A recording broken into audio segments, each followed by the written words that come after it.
the person does not want you to. If an AED is available, have someone get it and keep it nearby. Do not try to transport the person to a hospital yourself. Allow the person to find the most comfortable position in which to breathe. Loosen tight clothing. Calm, comfort, and reassure the person. A person who is having a heart attack may deny it. This is a common occurrence in ACS. Accept it, but never let this alter your approach to care. Someone with a heart condition may carry a prescribed medication known as nitroglycerin. Assist the person in taking it. Aspirin can be life-saving for a person having a heart attack. While waiting for EMS providers to arrive, encourage the person to chew 1 non-coated adult or 2 low-dose baby aspirin. However, do not encourage aspirin use if the person has an allergy to aspirin, evidence of a stroke, or a recent bleeding problem. Whenever a heart attack is suspected, be prepared for the possibility of sudden cardiac arrest and the need for CPR and the use of an AED. Continue to reassure the person until another provider or EMS personnel take over.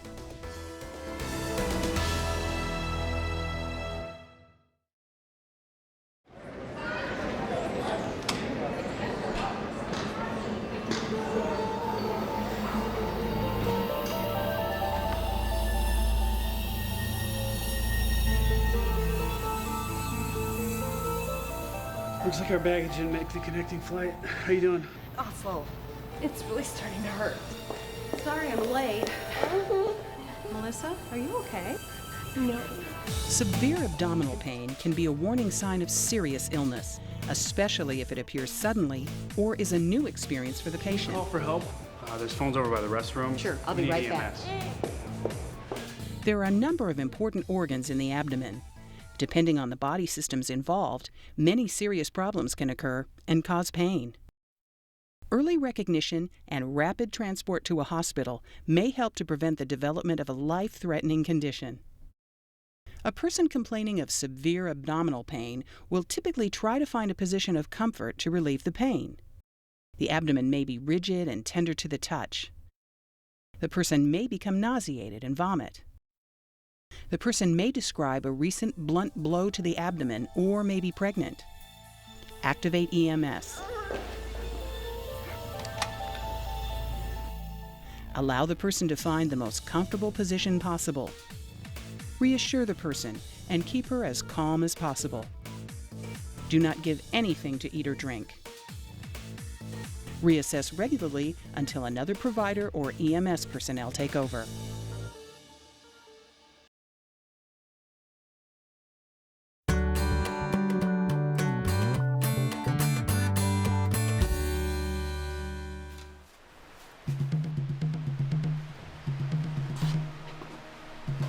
Mom! I think Mitchell ate some of the medicine you give to Betsy. When? Just now. I saw him in the tack room with a spoon. I told him to stop. Any substance that can enter the body and create a harmful disturbance or reaction in the body can be described as a poison. Mitchell, honey, what have you eaten? By far, poisoning most often occurs by ingestion. Children under 6 years old account for over half of all poisonings. You stay here with Savannah. I'll be outside making a phone call. Most poisoning deaths in children are accidental, while most deaths in adults are intentional. Common ingested poisons include pain medications, personal care products, and household cleaning products. The effects of ingested poisons are wide-ranging and often resemble those of common illnesses. Abdominal pain or cramping, nausea and vomiting may occur. A person may also have an altered mental status. Often, the ingestion is described by the person. Open and empty containers, unusual smells, and odd staining on clothes, skin, or lips may be present. If you suspect a person has ingested something poisonous, act quickly. Activate EMS if the person is displaying any serious signs or symptoms. In the United States, calling the National Poison Help Hotline at 1-800-222-1222 automatically transfers you to a regional poison control center. Poison centers can quickly provide information regarding the immediate treatment of any substance. You can help EMS providers and the Poison Center by clearly identifying the substance and providing details about the incident. Save any vomit, bottles, or containers for EMS.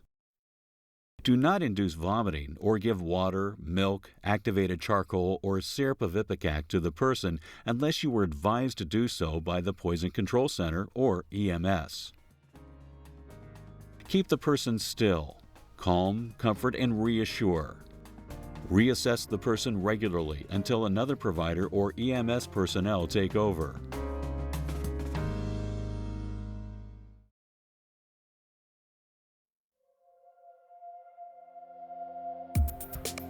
Inhaled poisoning occurs when a harmful substance is breathed in. Common inhaled poisons include carbon monoxide from smoke or engine exhaust, natural gas, solvent fumes, and chemical vapors.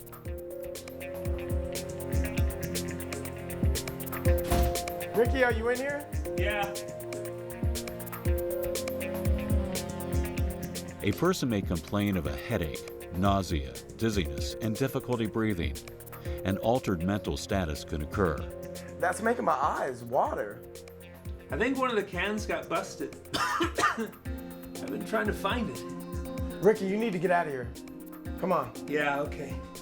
Suspect inhaled poisoning whenever someone is working in an enclosed space and he is feeling ill. Make sure it is safe for you to help. If you can do so without risk to yourself, immediately move the person to fresh air. Try to catch your breath. Allow the person to find a comfortable position. I'm feeling a little dizzy.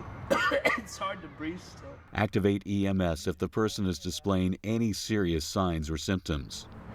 Ricky, do you know exactly what it was that spilled down there? I think so. Okay. Call the U.S. National Poison Hotline at 1-800-222-1222 for additional directions on care. Down in this shop? Help identify the substance and provide details about the incident. Yes, he inhaled the chemicals. Reassess regularly until another provider or EMS personnel take over.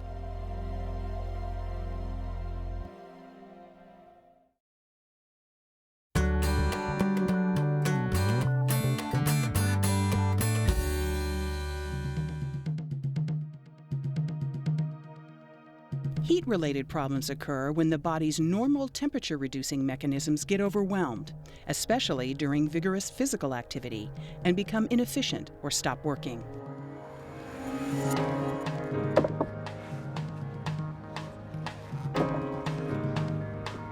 An active body creates heat.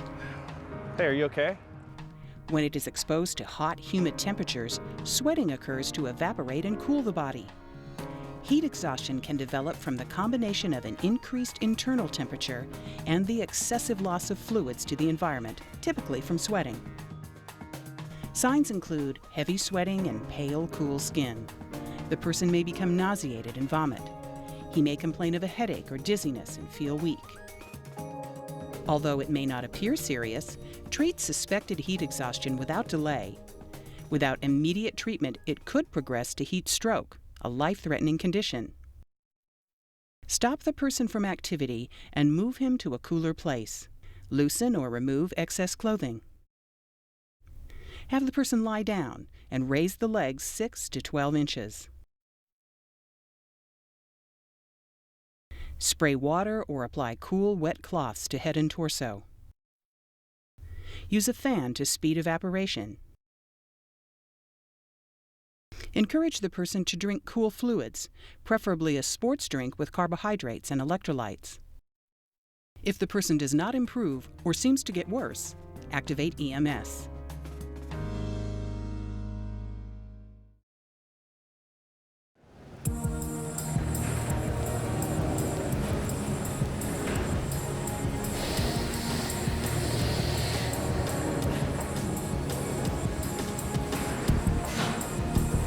Hey, Jim, are you all right? What's wrong? I'm gonna get you out of here. Heat stroke is a true life-threatening medical emergency. It can occur due to overexertion in a hot, humid environment or as the result of a breakdown in the body's ability to shed heat. If body temperature rises significantly, it can quickly cause permanent damage to sensitive organs, including the brain and spinal cord. In addition to the signs of heat exhaustion, a person with heat stroke will have an altered mental status. The skin can become red, very warm or even hot, and be completely dry. What's going on here? Hey, he's badly overheated. Can you go grab some water and ice or anything else to help cool him down? Hurry.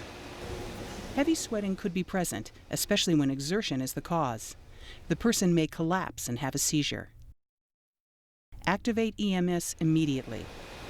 I'm at the Springfield Mill. An employee here has just collapsed. Begin aggressive cooling with the resources available to you. Spray or pour water on the victim and fan him. Apply ice packs to the person's neck, groin, and armpits.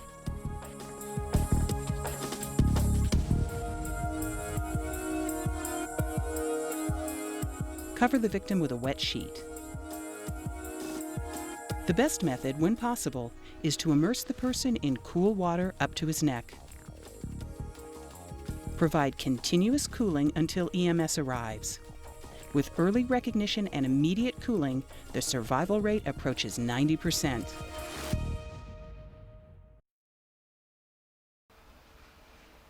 Cold, wet temperatures can result in a lowering of the internal body temperature. Hypothermia and frostbite are the most dangerous cold-related conditions. John, stop! Stop, he's waving. Hi! How's it going? My car's stalled. I've been out here a long time. Okay. Hypothermia, a generalized cooling of the body, occurs when the internal core body temperature has decreased to 95 degrees Fahrenheit or less. It is a life-threatening condition. Body processes become impaired and eventually fail. To help recognize hypothermia, look for signs such as pale, cold skin, uncontrollable shivering, loss of coordination, difficulty speaking, and an altered mental status. Severe hypothermia can result in the loss of shivering and a slowing of the breathing and heart rate. To care for the person, carefully and gently move him to a warmer place.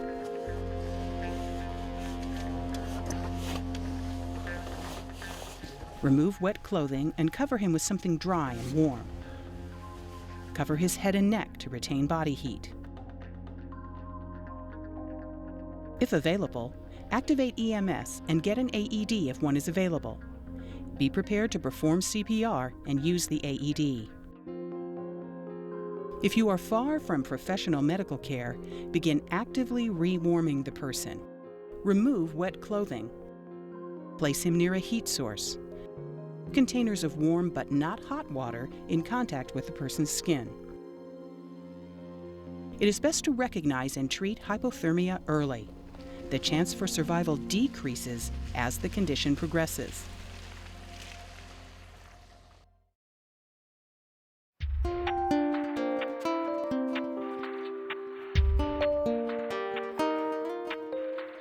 Frostbite develops when skin freezes. Body parts that are exposed to extreme cold, such as fingers, toes, earlobes, cheeks, and nose, are the most likely to be affected. Early signs of developing frostbite include a pins and needles sensation and throbbing. Minor frostbite can be treated with simple rewarming using skin-to-skin contact, such as a warm hand. Later signs include a loss of feeling in the affected part and firm, pale, cold, numb skin. If you suspect frostbite, quickly get the person to a warmer place. Remove wet clothing. When EMS is available or there is any chance that the part may refreeze, do not try to rewarm the frostbitten area. Remove any jewelry from the affected areas. Place clean pads between frostbitten fingers and toes. Wrap the affected part with a clean towel or pad. Do not rub or massage the affected area or disturb blisters on frostbitten skin. If you are far from professional medical care and there is no chance refreezing will occur, rewarm the affected part yourself. Immerse the frostbitten area in warm water for 20 to 30 minutes. The water should be warm, not hot, just above normal body temperature. Check and maintain the water temperature often. Severe burning pain, swelling, blistering, and color changes may occur. Do not use chemical warmers directly on frostbitten tissue because they can cause burns. Do not let the person use the affected part after it is thawed. Get him to professional medical care as soon as you are able to.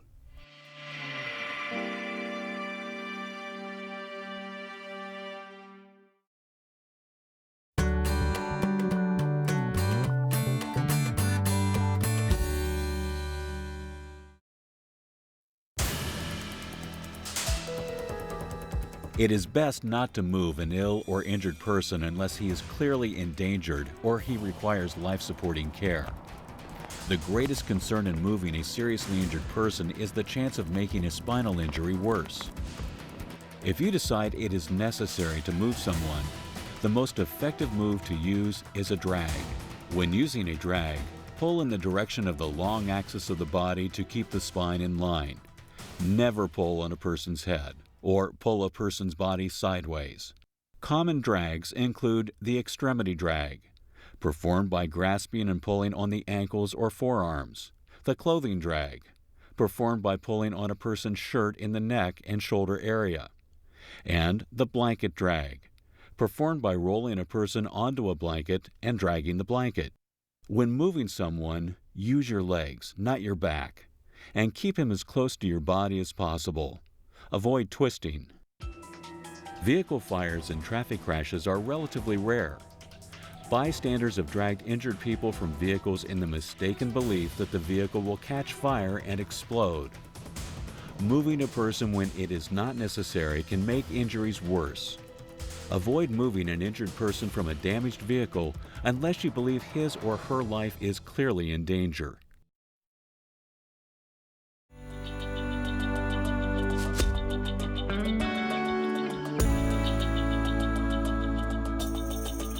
Caring for someone in an emergency can create emotional distress. More serious problems or relationships with those involved can intensify these feelings. Common reactions include anxiety, trembling or shaking, sweating, nausea, fast breathing, and pounding heartbeat. This is a normal human reaction to a traumatic event. Simply remember to stay calm and accept your limitations as a provider. When an emergency is over, a provider is often left alone while an ill or injured person is transported away by EMS. With little time for closure, you can begin to experience a variety of reactions.